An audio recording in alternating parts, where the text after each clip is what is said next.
नमस्कार दोस्तों। इंजीनियर भारत में आपका एक बार फिर से स्वागत है और आज की इस वीडियो में हम बात करने वाले हैं कि आपको वॉशिंग मशीन चलाने के लिए कितने सोलर पैनल की आवश्यकता होगी। यहाँ पे हम सिर्फ और सिर्फ वॉशिंग मशीन के लोड के अनुसार ही आपको सोलर पैनल बताएंगे। अगर आप अपने घर के दूसरे किसी उपकरण जैसे कि फ्रिज या कूलर वगैरह को भी सोलर पैनल से चलाना चाहते हैं तो उसकी वीडियो हमने पहले बनाई है, वो आप देख सकते हैं कि उनके लिए आपको कितने सोलर पैनल की आवश्यकता होगी। तो यहाँ पे हम बात करेंगे वॉशिंग मशीन की। हमारे पास ये वॉशिंग मशीन है। ज़्यादातर घरों में इतने ही साइज़ की वॉशिंग मशीन का इस्तेमाल होता है। तो यहाँ पे आप देख सकते हैं ये सैमसंग कंपनी की है और इसका मॉडल नंबर वगैरह आप यहाँ पे देख सकते हैं। और ये 8.5 केजी का मॉडल है और ज़्यादातर घरों में 7.5 या 8.5 इतने ही बड़े वॉशिंग मशीन का इस्तेमाल किया जाता है। तो अगर आपके पास में भी इतनी ही बड़ी वॉशिंग मशीन है तो आप देखते रहिए वीडियो में, आपको आपके सवाल का जवाब मिल जाएगा कि कितने इसको सोलर पैनल की आवश्यकता है अगर आप सिर्फ इसी को सोलर पैनल पे चलाना चाहते हैं। तो यहाँ पे इसके पीछे देखिए, इसका जो एक स्टिकर लगा होता है इसके ऊपर इसकी पूरी जानकारी होती है और यहीं पे आप देख सकते हैं वोट लिखा हुआ है उसके सामने, और वॉश 340 वोट और स्पिन 150 वोट। तो यहाँ पे जो सुखाने वाला है वो 150 वोट पावर लेता है और जो धोने वाला है वो 340 वोट की पावर लेता है। इस बात को ध्यान में आपको रखना है, आप इससे भी अंदाज़ा लगा सकते हैं। तो यहाँ पे आप इन्हें जोड़ लीजिए तो 490 वोल्ट जो कंजप्शन है वो इसकी निकल के आएगी। अगर आप एक समय पे दोनों को इस्तेमाल करते हैं, यानी कि धोने वाला सेक्शन है वो भी यूज कर रहे हैं और सुखाने वाला सेक्शन है वो भी यूज कर रहे हैं, तो आपको इसके लिए 500 वोट की पावर तो मिनिमम चाहिए। इसके अलावा आप सेफ साइड रखने के लिए ज़्यादा बड़े पैनल लगाने की आवश्यकता होगी। तो चलिए हम इसकी पावर कंजप्शन को और चेक कर लेते हैं कि जितना इसके ऊपर लिखा हुआ है उतनी पावर कंज्यूम ये करता है या नहीं। तो यहाँ पे आप देख सकते हैं मैंने पहले ही इसके ऊपर एनर्जी मीटर को कनेक्ट किया हुआ है। अगर आप इस एनर्जी मीटर के बारे में ज़्यादा जानना चाहते हैं तो हमारे यूट्यूब चैनल पर इसकी पहले अनबॉक्सिंग की वीडियो और कनेक्शन वगैरह की वीडियो दी गई है, उसे देखकर आप इसके बारे में ज़्यादा जानकारी पा सकते हैं कि कैसे आपको इसका इस्तेमाल करना है।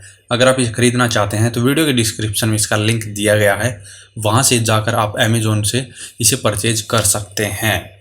तो चलिए मैं अभी आपको वॉशिंग मशीन शुरू करके दिखा देता हूँ। तो यहाँ पे इसका धोने वाला सेक्शन और सुखाने वाला दोनों एक साथ चल रहे हैं। तो यहाँ पे आप पावर कंजप्शन देख सकते हैं, इसकी अराउंड 400 वोट के करीब ये जा रहा है। लेकिन जो धोने वाला सेक्शन है उसमें अभी ये फुल लोड से नहीं चल रहा है, अभी कपड़े ज़्यादा नहीं डाले हैं, इसीलिए जो इसकी पावर कंजप्शन है वो थोड़ी सी कम रहेगी। तो यहाँ पे धोने वाले की पावर कंजप्शन आप देख सकते हैं, लगभग 200 वोट के करीब ये पावर कंज्यूम कर रहा है। अगर हम इसमें ओवरलोड डालते हैं तो इसकी जो पावर कंजप्शन है तो वो 350 वोट तक भी पहुंच जाएगी। और धोने वाला सेक्शन और सुखाने वाला दोनों एक साथ अभी ऑन कर देते हैं तो ये लगभग 350 वोट के करीब टोटल लोड ले रहा है। तो दोनों ही सेक्शन में जो इसकी पावर कंजप्शन है वो चेंज हो जाती है अगर आप लोड कम डालते हैं, यानी कि अगर आप कपड़े कम धो रहे हैं और कम ही सुखा रहे हैं तो इसकी जो पावर कंजप्शन है वो कम हो जाती है।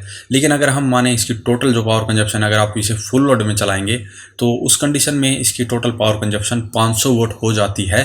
तो 500 वोट का लोड चलाने के लिए आपको कम से कम 250 वोट के 3 पैनल चाहिए, जिससे कि आपकी जो पावर है 750 वोट हो जाती है। लेकिन आपको पता ही है, अगर हम 750 वोट के पैनल का भी इस्तेमाल करेंगे तो आपको पूरी 750 वोट उससे नहीं मिलती है, तो काफ़ी पावर लॉसेस हो जाते हैं। लेकिन जो हमारी वॉशिंग मशीन है ये तो अपनी जो पावर कंजप्शन है वो तो पूरी रखेगा ही, इसीलिए हमें इसको कम से कम 500 वोट तक की पावर सप्लाई देनी है। इसीलिए हम सेफ साइड रखने के लिए इसके ऊपर 750 वोट के पैनल का इस्तेमाल बता रहे हैं। और ज़्यादा पैनल लगाने का फ़ायदा आपको दूसरे लोड को चलाने के लिए भी हो जाता है, क्योंकि जो वॉशिंग मशीन है वो हम ज़्यादा देर तक यूज़ नहीं करते हैं, आधा घंटा मैक्सिमम 1 घंटे तक भी इसको यूज़ कर लेते हैं पूरे दिन में। तो 1 घंटे के बाद में जितनी भी हमारी पावर जनरेशन होती है सोलर पैनल से वो हम हमारे घर के दूसरे अप्लायंस, कूलर हो गया, फ्रिज वगैरह हो गया, चलाने के लिए भी उपयोग कर सकते हैं। तो आपको यहाँ पे फ़ायदा ही होता है। तो उम्मीद है आपके सवाल का जवाब मिल गया होगा कि आपको वॉशिंग मशीन चलाने के लिए कितने बड़े या कितने ज़्यादा सोलर पैनल की आवश्यकता होगी। उम्मीद है वीडियो आपको पसंद आया होगा। अगर वीडियो पसंद आए तो वीडियो को लाइक करें, शेयर करें, साथ ही हमारे चैनल को सब्सक्राइब करें। सब्सक्राइब करने के साथ साथ बेल आइकन को जरूर दबाएं ताकि इसी प्रकार की वीडियो आपको समय समय पर मिलती रहे। धन्यवाद।